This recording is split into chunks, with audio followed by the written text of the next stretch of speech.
Hi y'all, it's me. I'd like to share with you my next project for Diemond Dies design team. If you're not familiar with Diemond Dies, they make wonderful steel rule dies and available in many different shapes. So I encourage you to click on the link below and go check it out and maybe make some purchases. And if you do purchase $35 or more using the code THANKSGina, you're going to get 10% off your order and free shipping. It's quite the deal. And I hope a lot of you were able to get take advantage of the sale this past weekend. That was a super great deal. So anyhow, with that said, I wanted to create something this time that was different, and so let me show you what I did. I used quite a bit of items actually for this one. I used some Want to Scrap pearls. I used some baker's twine. I used felt in pink and white. I used two different fabrics. One I used a lot of, which is this one, and then the other, which is this one, which I used just a tiny bit of that one. I used some tulle. I used some color Bach chalk ink. I used these leaves from my stash. I used some glitter.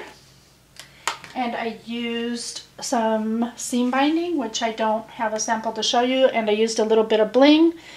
And I used, the best part are the dies, and I used quite a few of them, so let me show them to you. This one is the Labels 2 Top Note Nesting die, and I used the very largest one. These are the clouds, which I love, very cute.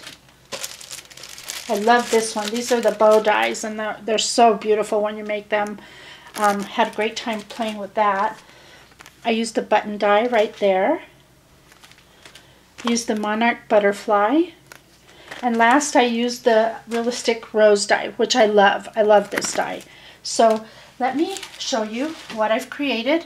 And as I said, I wanted to create something with fabrics and texture. For some reason I'm into the fabrics and texture thing.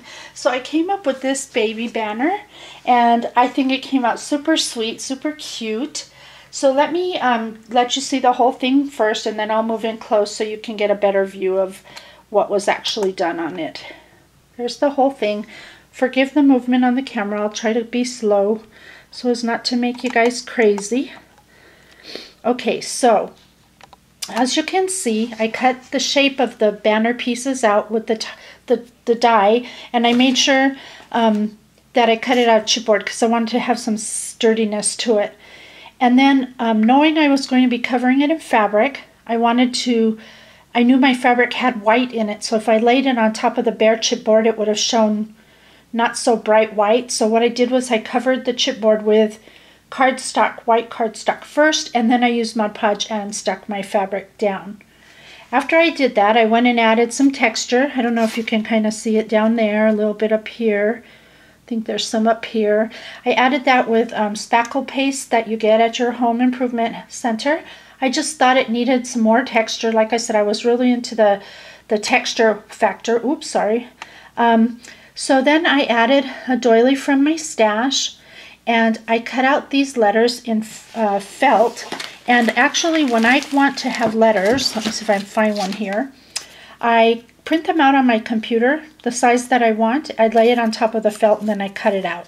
That's how I get my shapes. So then I lined it with baker's twine. I added some Want to Scrap pearls on either side. And then I used the monarch butterfly die, and I first cut that out of the fabric, which you can see the bottom piece there. And then this top piece was cut out of vellum, which I added the sparkly glitter stuff to make it real sparkly. This is the realistic rose die, and I made, let me see if I can get it up there. I made these two flowers. They're absolutely beautiful in person. This one is the larger one, and that's the smaller one, and they're made with tulle. And then I used the leaves from my stash that I inked with the green color there. For the bow, I cut them out of felt. I still was wanting that texture, so I cut them out of felt. So super cute they are. And I added all those pink blings to it because I just wanted it to be very girly. So that's that letter. Moving on over to the letter A. I did basically the same thing for the base. I did Everything the same. The only thing that's different here is that I used the button die. And for the button die, I went ahead and I cut out the button twice, and then I cut the centers out of the fabric and laid it on top of the felt. And then I used baker's twine to tie them. Then, as you can see here, there's another flower I introduced here, and this was made with the same realistic rose die. I made 2 different flowers out of that one die. Very versatile, and I love the way these turned out. So pretty. So that's the A. Let me crawl on over to the B. On the B, I used the cloud die, which you can see here. Now I cut that out of these makeup thingies that you use, these little things here. I just ran that through with the die, and then I was able to get the puffy clouds because I wanted something nice and puffy and soft looking. So I did that, and then the little hearts that come with that die are sprinkled down here. Everything else is the same there. I have 2 of those pretty flowers with the realistic rose die. Love that die. I love it. Okay, and then over to the Y, basically the same thing. I added a butterfly, the same pearls, so everything's the same. Here are those 2 different flowers from the same die again. Love those. I'll be making those a lot, I think. They're very fun and easy. So there you go. That's my project for this time. I hope you enjoyed it, and I hope it inspires you to want to create something beautiful with Diemond Dies. So I encourage you to click those links down below and go shopping. Thanks for watching. I'll see you all next time, and do what makes you happy. Bye for now.